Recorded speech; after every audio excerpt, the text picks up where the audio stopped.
मैं पंडित रामानंद शुक्ला अयोध्या धाम से अपने सभी प्रिय भक्तजनों के बीच में सादर प्रणाम करता हूँ। और जैसे कि पहले मैंने सप्तश्लोकी, सतनाम, कवच, अर्गला, कीलक, देवी सूक्त, तंत्रोक्त सूक्त, देव्या और शीर्षम और अंगन्यास, करन्यास और हृदय न्यास, इन सब बारे में आप सब लोगों को बता चुका हूँ, सुना चुका हूँ। अब आगे की कथा आदिशक्ति देवी दुर्गा भगवती की है, जो कि प्रथम अध्याय से मैं अपने भक्तजनों को सुनाने के लिए अग्रसित हुआ हूँ। मेरा मन कहता है कि मैं दुर्गा सप्तशती की पूरी कथा 13 अध्याय और 3 रहस्य, कुंजिका स्त्रोत, संपूर्ण दुर्गा सप्तशती अपने भक्तजनों तक हम पहुंचाने का प्रयास करेंगे। और ये कथा अति सुंदर है। देवी भागवत और दुर्गा सप्तशती में ही यह कथा पाई जाती है। इस कथा को सुनने से 7 जन्म क्या, जन्म जन्मांतरों के पाप नष्ट हो जाते हैं और जो हमारे भक्तजनों के पूर्वज हैं वह भी वैकुंठ लोक में जाकर के वास करते हैं। इसलिए इस कथा को श्रवण करने मात्र से आपके पूर्वज भी वैकुंठ धाम को प्राप्त हो जाएंगे और आप लोगों के घर में सुख समृद्धि एवं लक्ष्मी का निवास होगा।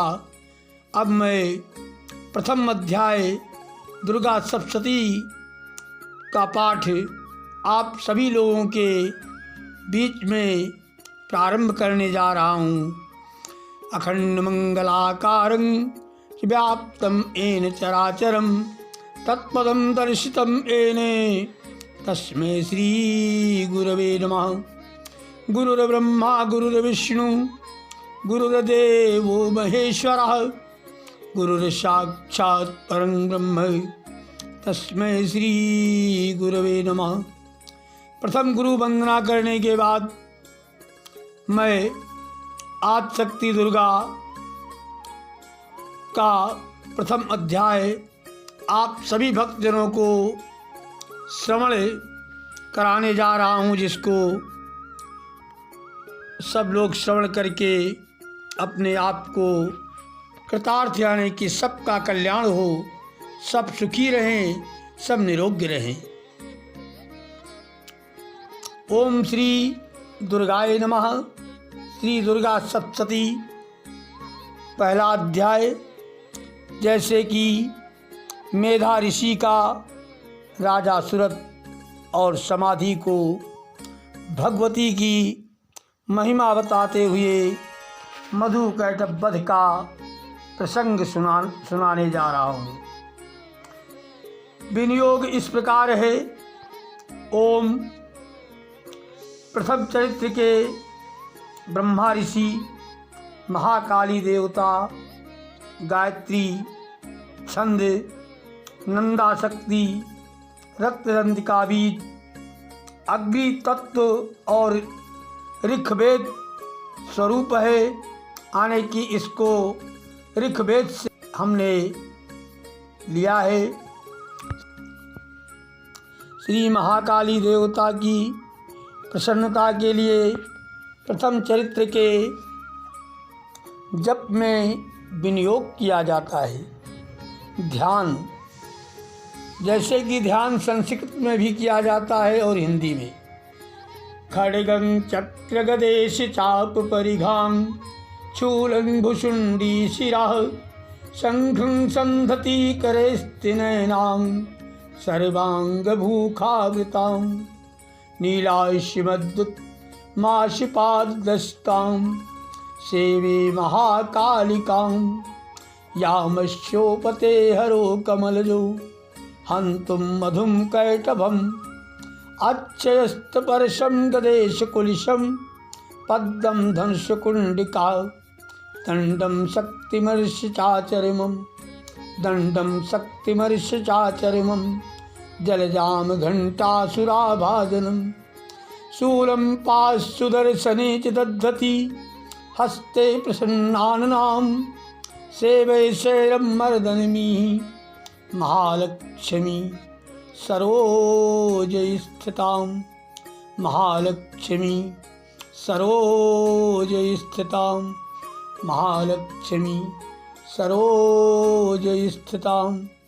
इस प्रकार से देवी का ध्यान करते हुए प्रिय भक्तजनों को मैं कथा श्रवण कराने जा रहा हूँ। भगवान विष्णु के सो जाने पर मधु और कैटभ को मारने के लिए कमल जन्मा ब्रह्मा जी ने जिनका स्तवन किया था, उन महाकाली देवी का मैं सेवन आने की वंदना करती हूँ। वह अपने 10 हाथों में खड़ग, चक्र, गदा, बाण, धनुष, परिघ, शूल, भुसुंडी, मस्तक और शंख धारण करती हैं। उनके 3 नेत्र हैं। वे समस्त अंगों में दिव्य आभूषणों वाले की रत्नों मणि मालाओं से विभूषित हैं। उनके शरीर की कांति नीलमणि के समान है तथा वे 10 मुख और 10 पैरों से युक्त यानी की संपन्न है। ओम चंडिका देवी को नमस्कार है, नमस्कार है, नमस्कार है। मार्कंडेय जी बोले, सूर्य के पुत्र श्रावण जो 8वें मनु कहे जाते हैं, उनकी उत्पत्ति की कथा विस्तार पूर्वक हम अपने भक्तजनों को श्रवण कराता हूँ, कहता हूँ। सुनो, सूर्य कुमार महाभाग श्रावण भगवती महामाया के अनुग्रह से जिस प्रकार मनवंतर के स्वामी हुए, वही प्रसंग सुनाता हूँ। पूर्व काल की बात है। स्वारोचिष मनवंतर में सुरत नाम के एक राजा थे, जो चैत्र वंश में उत्पन्न हुए थे। उनका समस्त भूमंडल पर अधिकार था। वह प्रजा का अपने औरस पुत्रों की भांति धर्मपूर्वक पालन एवं पोषण करते थे। तो भी उस समय कोलाविधंसी नाम के क्षत्रिय उनके शत्रु हो गई। राजा सुरत की दंड नीति बड़ी प्रबल थी, आने की बड़ी प्रबल थी। तब कोई घूसपात नहीं चलता था। उनका शत्रुओं के साथ संग्राम आने की युद्ध हुआ। यद्यपि कोलाविधंसी संख्या में कम थे, तो भी राजा सुरत युद्ध में उनसे परास्त हो गए। तब वे युद्ध भूमि में अपने नगर को लौट आए और केवल अपने देश के राजा होकर रहने लगे। समूची पृथ्वी से अब उनका अधिकार जाता रहा, किंतु वहाँ भी उन प्रबल शत्रुओं ने उस समय महाभाग राजा सुरत पर आक्रमण कर दिया। राजा का बल क्षीण हो चला था, इसीलिए उनके दुष्ट बलवान एवं दुरात्मा मंत्रियों ने वहाँ उनकी राजधानी में भी राज किए, सेना और खजाने को हथिया लिया आने की अपने हाथ में ले लिया। सूरत का प्रभुत्व नष्ट हो चुका था, इसलिए वे शिकार खेलने के बहाने घोड़े पर सवार हो वहाँ से अकेले ही एक घने जंगल में चले गए। वहाँ उन्होंने विप्रवर मेधा मुनि का आश्रम देखा, जहाँ कितने ही हिंसक जीव अपनी स्वाभाविक हिंसावृत्ति छोड़कर परम शांत भाव से रहते थे। मुनि के बहुत से शिष्य उस वन की शोभा बढ़ा रहे थे। वहाँ जाने पर मुनि ने उनका सत्कार, आदर, सम्मान किया और वे उन मुनि श्रेष्ठ के आश्रम पर इधर उधर विचरते हुए कुछ काल तक रहे। फिर ममता से आकृष्ट चित्त होकर वहाँ इस प्रकार चिंता करने लगी। पूर्व काल में मेरे पूर्वजों ने जिसका पालन किया था, वही नगर आज मुझसे रहित है, आने की छीण हो गया है।